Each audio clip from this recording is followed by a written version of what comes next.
Bismillahirrahmanirrahim. Assalamualaikum warahmatullahi wabarakatuh. Perkenalkan, nama saya Anita Nurhayati dari kelas 6A semester 6 untuk mata kuliah kewirausahaan. Di sini saya ditugaskan untuk membuat sebuah proposal bisnis di mana bisnisnya itu dinamakan Simbunio Putu Ayu.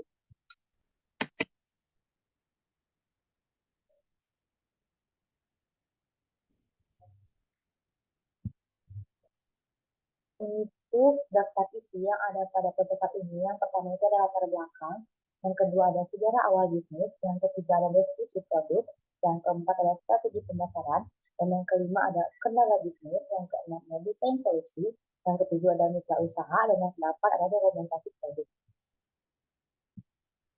Untuk bahasan yang pertama, di sini ada latar belakang bisnis, di mana latar belakangnya itu adalah maraknya makanan luar negeri yang terkenal di Indonesia. Seperti yang kita ketahui, bahwa pada saat ini telah banyak makanan-makanan asing yang masuk ke Indonesia. Contohnya seperti makanan Korea, tteokbokki, ramen, lalu makanan Jepang, sushi, dan lain-lain gitu ya. Nah, sehingga eh, banyaknya makanan luar itu menyebabkan makanan tradisional menjadi sulit ditemukan atau langka. Jadi kita itu jarang menemukan makanan-makanan tradisional seperti contohnya kue putu ayu ini gitu. Nah, selain itu yang melatar belakangi bisnis ini adalah terdapatnya keinginan untuk melestarikan kuliner khas Indonesia. Nah, dengan adanya pembuatan bisnis ini, kita ini dapat melestarikan kuliner Indonesia. Salah satunya adalah putu ayu. Nah, lalu yang kedua di sini ada sejarah awal bisnis. Awal mula Sira ini, awal mula dibentuknya bisnis ini adalah pada saat pandemi COVID-19. Nah, pandemi COVID-19 ini menjadi salah satu faktor berdirinya usaha Simonu Putu Ayu. Mengapa demikian? Karena pada saat ini banyak orang yang diberhentikan dari pekerjaannya atau dikurangi dari pekerjaannya gitu. Karena emang ekonominya yang menurun sehingga harus dikurangi dari tenaga kerjanya itu sendiri. Nah, yang kedua ini adanya minat dan bakat terhadap pembuatan kue pada saat mengikuti organisasi PKK. Nah, seorang yang memiliki bisnis ini itu adalah seorang yang mengikuti organisasi PKK di mana pada saat berorganisasi beliau itu sangat aktif dalam menjalankan semua broker-brokernya, salah satunya ini memasak atau membuat dan mengembangkan bisnis terhadap suatu kue gitu. Nah, lalu yang ketiga ini pembuat bisnis ini tidak ingin bergantung kepada suami. Kenapa? Karena ya, ingin merasa mandiri dan tidak mau menyusahkan atau menyulitkan suami. Jika dia berkeinginan, maka dia itu bisa dengan uang sendiri gitu. Nah, lalu yang terakhir adalah didirikannya usaha kecil yang diberi nama Simbungu Putu Ayu. Nah, untuk deskripsi produknya, timun uputu ayu ini merupakan sebuah produk kue tradisional yang terbuat dari tepung dan didominasi oleh santan kelapa. Usaha ini didirikan oleh Ibu Lilis Hayati pada tahun 2020. Nama brand Simon Uputu Ayu ini berasal dari bentuk kue yang tinggi dan besar. Jika orang Sunda menyebutnya adalah muniu. Nah, produk ini dipasarkan dalam dua bentuk, yaitu bentuk pada loyang yang besar dan ukuran kecil. Target dari produk ini adalah orang yang sedang memiliki hajat seperti pernikahan, tunangan, sunatan, dan lain-lain. Nah, untuk harga satu loyang besar ini adalah sekitar 35.000 sampai dengan 50.000. Nah, tergantung pada pengemasannya. Nah, kenapa demikian? Karena di sini pengemasannya ada dua, yaitu ada plastik biasa dan plastik biasa yang terbuat dari anyaman kayu. Nah, sedangkan untuk produk yang kecilnya ini biasanya dijual dengan harga 1.500 per piece. Nah, biasanya dijualnya pada warung-warung kecil. Nah, selanjutnya ada strategi pemasaran yang digunakan. Di sini Ibu Lilis ini memiliki tiga strategi ya. Yang pertama ada WhatsApp, di mana Ibu ini menyebarkan produknya melalui grup WhatsApp dan status WA gitu.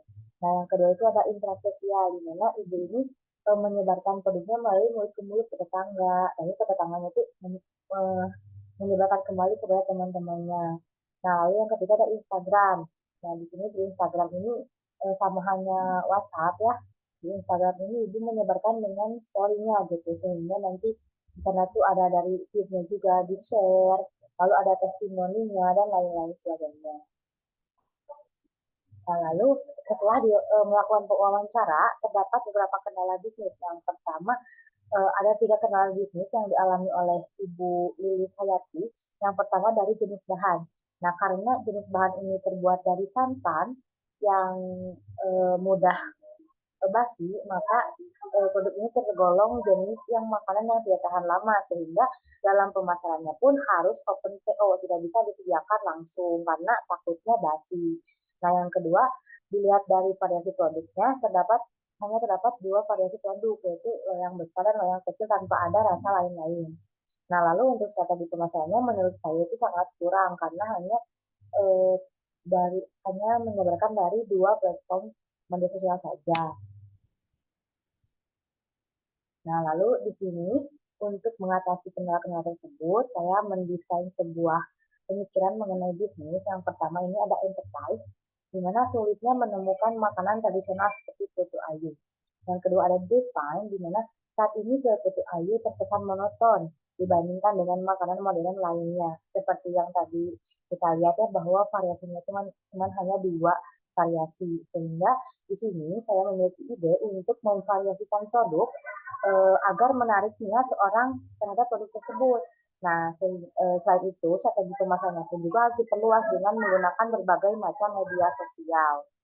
Nah, untuk prototipe-nya, di sini saya sudah mendapatkan fotonya dari ibunya, bahwa ibunya telah melakukan variasi terhadap kue bolunya. Di sini ada kue yang diberikan gula aren di atasnya, lalu diberikan topping keju yang berbeda dari topping sebelumnya.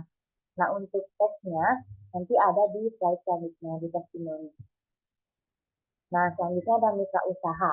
Mitra usaha perlu adanya jalinan dalam melakukan sebuah usaha kerjasama untuk mencapai satu tujuan yang berdasar pada suatu kesepakatan masing-masing. Nah, usaha si Munu Putu Ayu ini telah bermitra pada 2 sosial media, yaitu WhatsApp dan Instagram.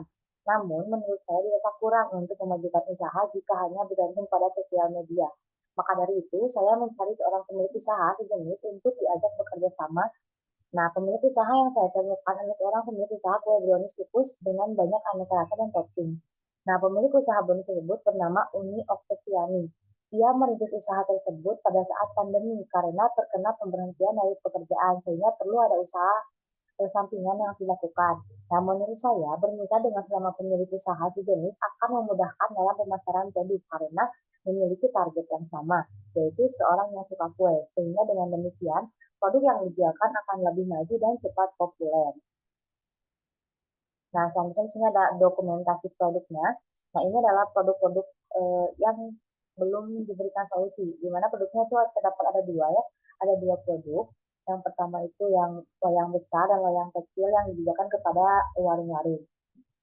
Nah, kemudian di sini ada produk yang telah diberikan solusi, di mana di sini saya memberikan solusi agar mengganti topping atau menambah variasinya seperti ini, mengganti topping menjadi keju, lalu menambah topping dengan baluran kelapa dan memvariasikan kue bolu dengan variasi yang berbeda seperti kue bolu aren ini seperti itu. Nah, ini untuk testimoninya, karena sudah banyak di Instagram mengupload gitu ya. Nah, ini adalah testimoni yang saya dapatkan dari Instagram sebelum Putu Ayu tersebut. Ini adalah penjualan produknya. Alhamdulillah selama ini aktif dalam Instagram sehingga masih banyak yang membelinya. Dan untuk bentuk kemasannya pun juga sekarang lebih menarik gitu dibandingkan yang ini, yang plastiknya. Mungkin cukup sekian penjelasan proposal bisnis yang telah saya sampaikan. Mohon maaf apabila terdapat kesalahan. Wassalamualaikum warahmatullahi wabarakatuh.